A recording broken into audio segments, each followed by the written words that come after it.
بسم اللہ الرحمن الرحیم۔ حضرت صفیہ نے کہا کہ میں اپنے بھائی کی لاش دے کر انتہائی صبر اور ہمت سے کام لوں گی۔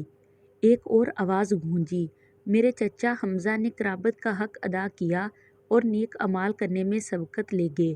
یہ وہ جملہ ہے جسے نبی کریم آقائے دو جہاں حضرت محمد صلی اللہ علیہ وآلہ وسلم اکثر دہرایا کرتے تھے۔ حضرت حمزہ کی شخصیت کی گہرائی، تاثیر اور مقبولیت اس قدر زیادہ تھی کہ صحابی اپنے بچوں کے نام ان کے نام سے موسوم کرتے تھے۔ ناظرین گرامی، سوال تو یہ ہے کہ اتنے بلند مرتبہ اور نامور اسلامی شخصیت کی آخر 2 دفعہ قبر کیوں کھولی گئی؟ یہ تو سب جانتے ہیں کہ پیارے آقا محمد مصطفیٰ صلی اللہ علیہ وآلہ وسلم اپنے چچا سے بے حد محبت کیا کرتے تھے کہ ایک دفعہ ایک صحابی بارگاہ رسالت میں حاضر ہو کر عرض کرنے لگے، میرے ہاں لڑکے کی ولادت ہوئی ہے، میں اس کا کیا نام رکھوں؟ تو رحمت عالم صلی اللہ علیہ وآلہ وسلم نے ارشاد فرمایا، لوگوں میں مجھے اپنے چچا حمزہ سے محبت ہے، لہٰذا انہی کے نام پر اپنے بچے کا نام رکھو۔ نبی آخر زماں حضرت محمد صلی اللہ علیہ وآلہ وسلم کی ولادت سے 2 سال پہلے آپ کے چچا اور رضاعی بھائی سید الشہداء شیر خدا حضرت سیدنا حمزہ بن عبد المطلب پیدا ہوئے۔ آپ کی کنیت ابو عمارہ تھی۔ آپ نہایت ہی حسین و جمیل، دبلے پتلے، چوڑی چھاتی اور دراز قد تھے۔ آپ اپنے بھتیجے حضرت محمد صلی اللہ علیہ وآلہ وسلم سے بے پناہ محبت کرتے تھے اور ان کی حفاظت میں پیش پیش رہتے، بلکہ اگر یہ کہا جائے کہ ان کے سامنے ہوتے ہوئے کسی کافر کی جرأت نہ ہوتی کہ نبی کریم کے خلاف کوئی نازیبا لفظ بھی بول دے۔ اسی طرح اعلان نبوت کو 6 سال گزر چکے تھے کہ ایک دن کوہ صفا کے قریب ایک باندی نے آپ کو شکار سے واپسی پر روکا اور کہنے لگی، اے ابو عمارہ، کاش آپ پہلے آ جاتے، تھوڑی دیر پہلے ہی ابو جہل نے آپ کے بھتیجے محمد کو گالیاں نکالی ہیں اور ہاتھا پائی بھی کی ہے۔ لیکن محمد صلی اللہ علیہ وآلہ وسلم نے کوئی جواب نہیں دیا اور چلے گئے۔ یہ سنتے ہی آپ جوش میں آ گئے، تیزی کے ساتھ خانہ کعبہ کی طرف بڑھے، بغیر کسی کو کچھ کہے سیدھا ابو جہل کے پاس گئے اور جاتے ہی اس کے سر پر زور سے اپنی کمان دے ماری۔ ابو جہل کے سر سے خون کا فوارہ نکل پڑا اور ساتھ ہی فرمانے لگے، آج سے میرا دین وہی ہے جو میرے بھتیجے محمد کا ہے، اگر کسی میں طاقت ہے تو مجھے روک کے دکھائے۔ آپ مدینہ تشریف لائے تو اسلامی لشکر کے پہلے علم برادر بنے۔ 2 ہجری میں ہونے والی پہلی جنگ میں آپ نے بے شمار کافروں کو جہنم واصل کیا۔ مکہ کی مشہور جنگجو اور پہلوان عتبہ کو حضرت حمزہ نے ایک ہی وار میں ختم کیا، جس کے بعد پورے عرب میں حضرت حمزہ کی دھاک بیٹھ گئی۔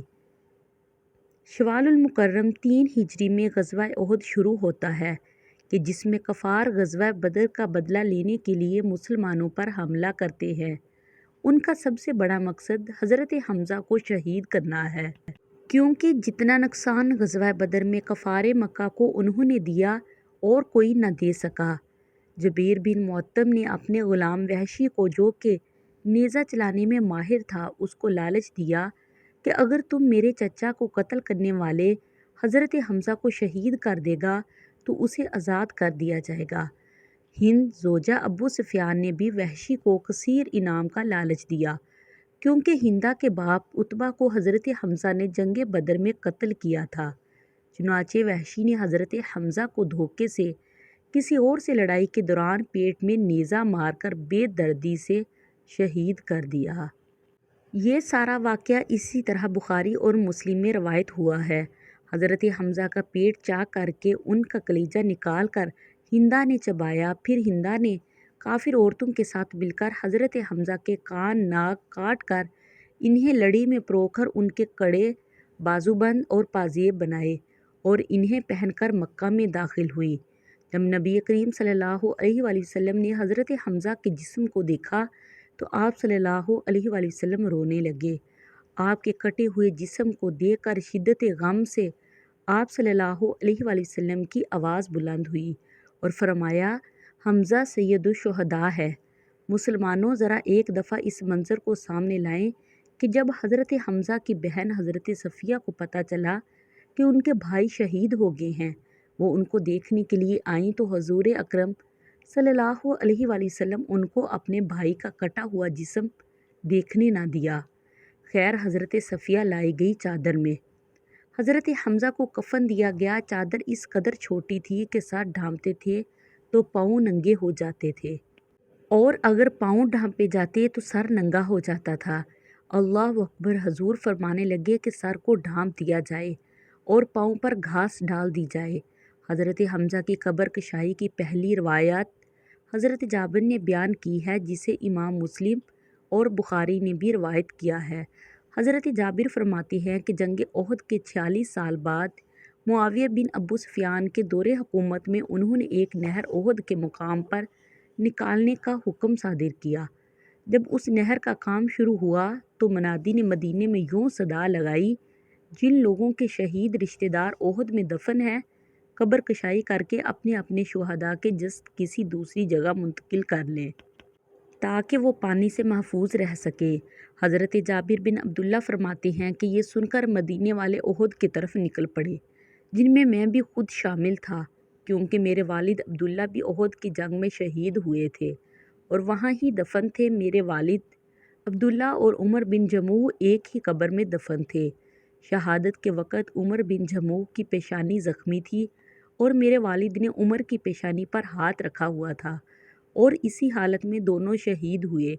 اس لیے جب صحابہ ان کا ہاتھ ہٹاتے تو پیشانی سے خون نکلنے لگتا، جس کی وجہ سے رسول اللہ صلی اللہ علیہ وآلہ وسلم کے حکم کے مطابق ان دونوں کو اسی حالت میں ایک ہی قبر میں دفن کیا گیا۔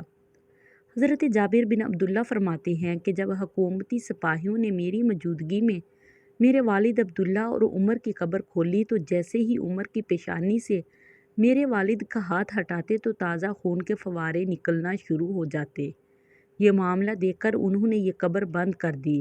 اس کے بعد سپاہی حضرت حمزہ کی قبر کی طرف بڑھے اور قبر کھودتے ہوئے حضرت حمزہ کے پاؤں پر کدال لگی تو ان کے پاؤں سے تازہ خون نکلنے لگا۔